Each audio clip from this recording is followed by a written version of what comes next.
Okay, welcome to part two of us pouring paint on our canvas.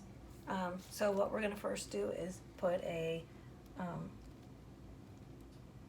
white pillow, and then we're going to take the cup, and let's see if you could see the layers, and we're going to start off with it just pouring as a ripple. We're going to have it allow it to come up high so the paint mixes differently, and then we're going to come back down and allow it to ripple in the center. The ripples are natural unless my hand is a little shaky being left-handed, and I'm slowly going to turn my hand so the pattern can turn up slightly as well. It'll still come out as a ripple. And finally, the last part is the white. And I intentionally go back and forth since it's coming out with a little bit of weight behind it. And then I'm going to come back up as there's still a stream of paint connected. I'm going to come back,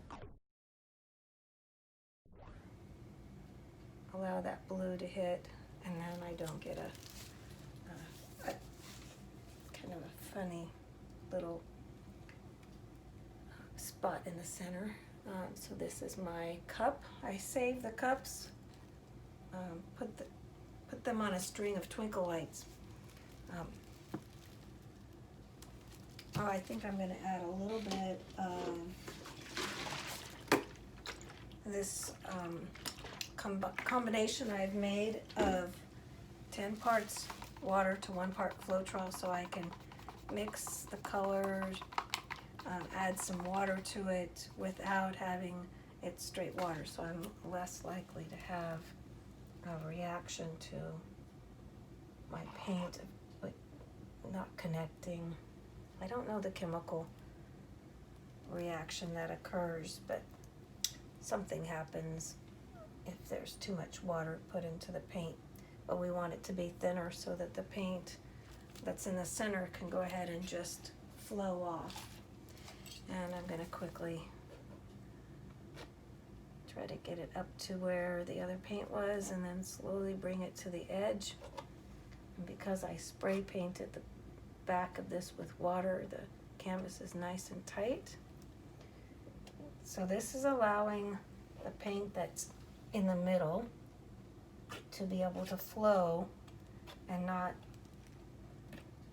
get stuck or roll over itself. And if it rolls over itself, we'll lose some of that composition.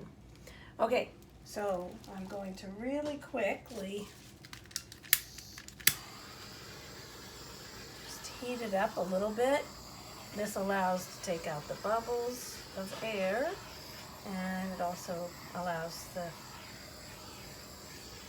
paint to warm just slightly. You do not want to burn your paint though. Don't get too close. This is a little torch that's for using in the kitchen for the creme brulees. Okay, so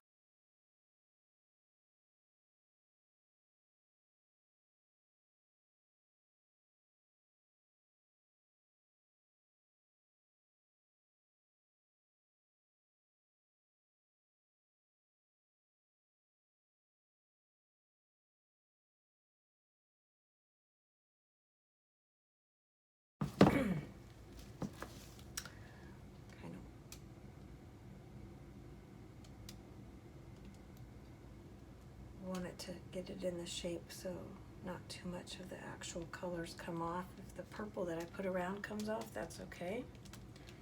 So we've got one corner is poured off. Let's see if we can keep some of this gold here. Just pour a little bit off. Quickly grab one of those C-hooks, get it to come back.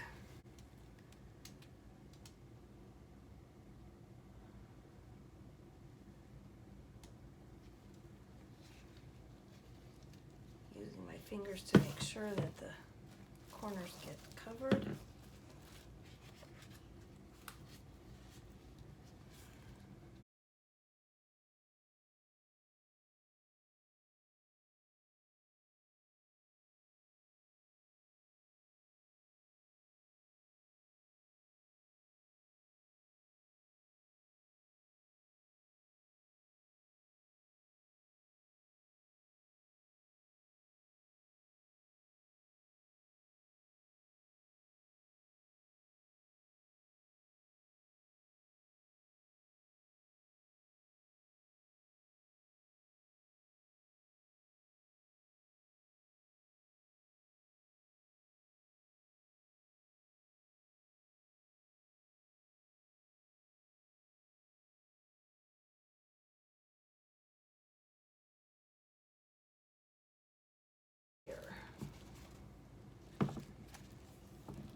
Try to get what's dripping to come off so that it stops dripping.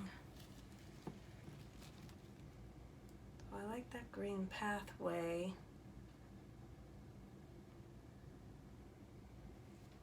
It's going to dry really dark.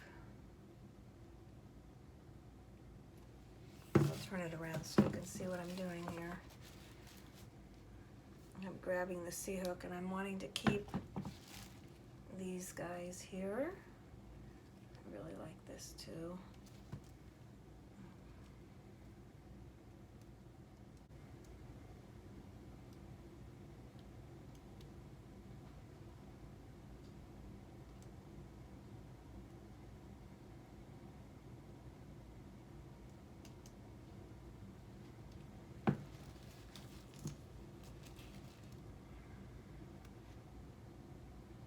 A lot of times when you do a paint pour like this, there's a pathway from the way it's poured that goes into the center or to the vanishing point, whatever it might be.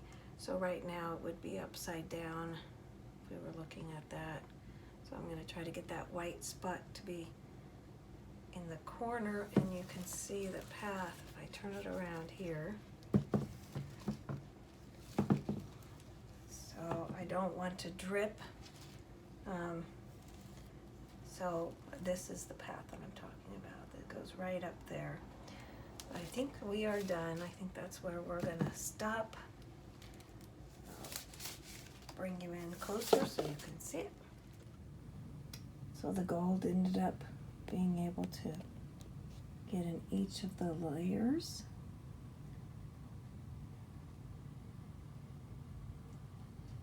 Not too much in the white. I really like this right in here.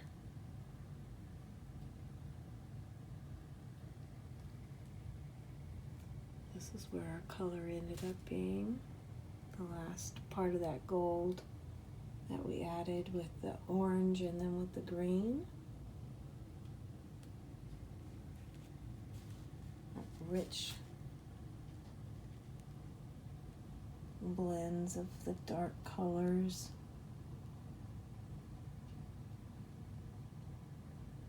Something you might see in the galaxy.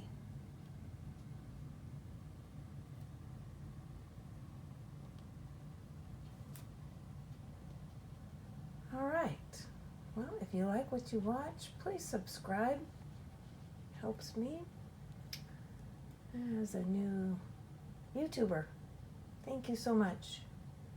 Have a great day.